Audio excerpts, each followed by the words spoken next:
안녕하세요. 꽃베스빌딩TV 웅쌤입니다. 반갑습니다.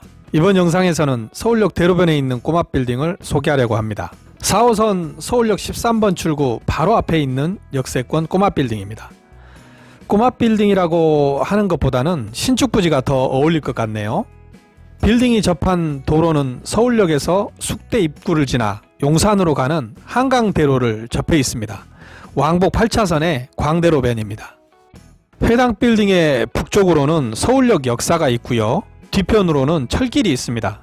주변에는 오래된 고만고만한 빌딩들이 보이시죠? 하지만 건너편으로는 랜드마크 빌딩들이 즐비합니다. 저 멀리 서울역 앞에 서울스퀘어 빌딩, 게이트웨이 타워, KDB 생명 빌딩, 트윈시티 남산타워 등등 랜드마크 빌딩들이 즐비한 곳입니다. 지금까지는 철길을 끼고 있는 이 라인이 앞쪽에 비해서 상당히 낙후되어 있었습니다. 대로변을 따라서 길쭉한 형태의 협소한 토지 형상이고 뒤편은 철길이 있어서 연접 개발이 될 수도 없는 독특한 형태라 대형 빌딩이 들어설 수 있는 여건은 아닙니다만, 필지 좌우로 몇 개의 부지가 작업이 된다면 또 충분히 빌딩이 들어설 수도 있습니다. 해당 빌딩이 있는 라인의 대부분이 상업지역에 속하는 곳이라 인접 빌딩과의 연계 개발이나 인접 부지를 매수해서 50에서 60평 정도 부지만 만드신다면 작지만 높은 빌딩을 신축하실 수도 있습니다. 경우에 따라서는 인접 부지 소유자에게 시세 차익을 남기시고 팔 수도 있을 것입니다. 단순한 예측일 수도 있지만 서울역 주변의 개발 계획을 조금만 들여다보신다면 그럴 수도 있겠다라고 생각하실 겁니다.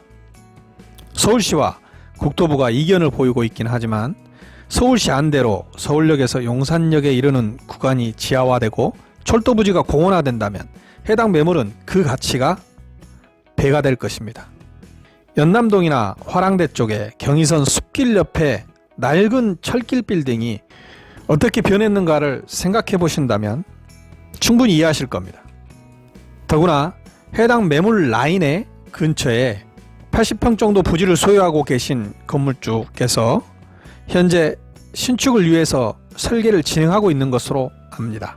제법 근사한 빌딩으로 계획되고 있는 걸로 봐서 인접 부지와 연계 개발이 충분히 가능하다고 판단됩니다. 영상 후반에 서울역 주변의 투자 포인트에 대해서 설명드리도록 하겠습니다. 자, 그럼 매물의 내용을 말씀드리겠습니다. 대지는 82.61제곱미터 약 25평이고요. 건물은 73.45제곱미터 22.2평입니다. 지상 2층이고요. 1954년도에 건축된 건물입니다. 매각 금액은 20억입니다. 평당가는 약 8천만원이고요. 보증금은 현재 1,000만원 정도고요. 월세는 250입니다. 계약기간은 모두 만기가 도래했고요. 올해 사용한 업체로 명도 가능합니다. 다음은 해당 매물의 투자 포인트를 말씀드리겠습니다. 첫 번째는 4호선 서울역 역세권 출구 바로 코앞에 위치하고 있다는 점입니다. 둘째는 투자금이 비교적 적은 소형 매물이라는 점입니다. 셋째는 썩어도 준칠하고 어쨌든 8차선 대로변에 위치하고 있다는 점이고요. 그리고 주변의 개발 호재가 풍부하고 지가 상승의 여력이 높다는 점입니다.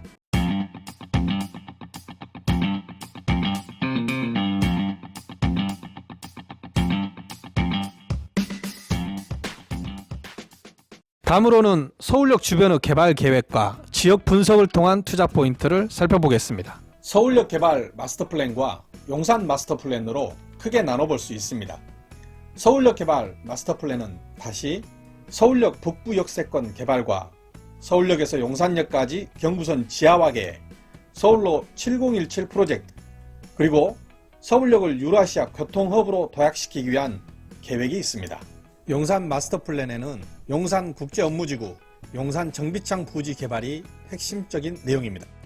서울 북부 역세권 개발 계획은 서울역 북쪽 지역 55,535제곱미터 유휴 부지를 개발할 계획으로 1조 4천억 원을 들여 최고 높이 150m의 오피스 빌딩과 호텔, 컨벤션, 오피스텔 등 마이스 단지로 개발할 예정입니다. 강북구 코엑스로 불리는 북부 역세권 개발은 하나와 컨소시엄이 우선 협상자로 선정돼 2021년 내로 첫 삽을 뜰 것으로 보입니다. 서울역에서 용산역에 이르는 경부선 구간을 지하화하는 계획은 서울시의 적극적인 의지로 추진되고 있는 대형 프로젝트입니다.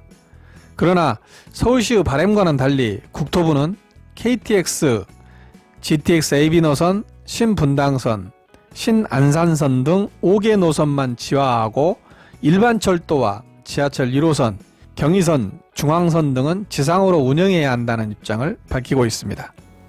조 단위의 비용 때문이겠죠.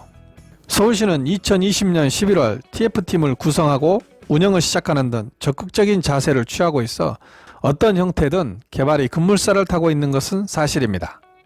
서울로 7017 프로젝트는 1970년 차를 위해 지어진 고가도로를 2017년 사람을 위한 보행길로 바꾸는 도시재생 프로젝트입니다. 70년에 지어져 17년에 재탄생했다는 의미로 7017이라는 이름을 붙였습니다. 17개에는 17개의 보행길이라는 뜻도 포함된다고 합니다. 이 프로젝트는 이미 마무리되었습니다. 서울역 개발 마스터 플랜은 서울역을 통일시대의 유라시아 교통허브로 개발하기 위한 것으로 이미 운행 중인 7개 노선에 앞으로 구축될 KTX 노선, GTX AB 노선, 신안산선, 신분당선 등 5개 신규 노선을 증설해 일일 82만 명이 이용하는 메가허브역으로 만들려는 계획입니다. 다음은 용산 마스터 플랜에 대해서 알아보겠습니다. 용산 마스터 플랜은 서울역 북부 역세권 개발을 포함하는 개념으로 용산역과 서울역 일대 349만 제곱미터를 개발하는 대규모 프로젝트입니다. 용산 마스터 플랜의 핵심 내용으로는 용산국제업무지구, 즉 용산정비청 부지 개발이 있습니다. 원래 용산국제업무지구는 서부 이촌동까지 포함하는 넓은 의미였지만 금융위기로 좌초된 후 2020년 5월 서부 이촌동을 제외한 용산정비청 부지에만 8,000가구를 공급한다는 계획이 발표되고 활기를 띠고 있습니다. 2023년 입주자를 모집하고 2026년 입주를 시작할 것으로 보고 있어 부동산 시장의 핵심 투자 포인트로 관심이 정말 높습니다.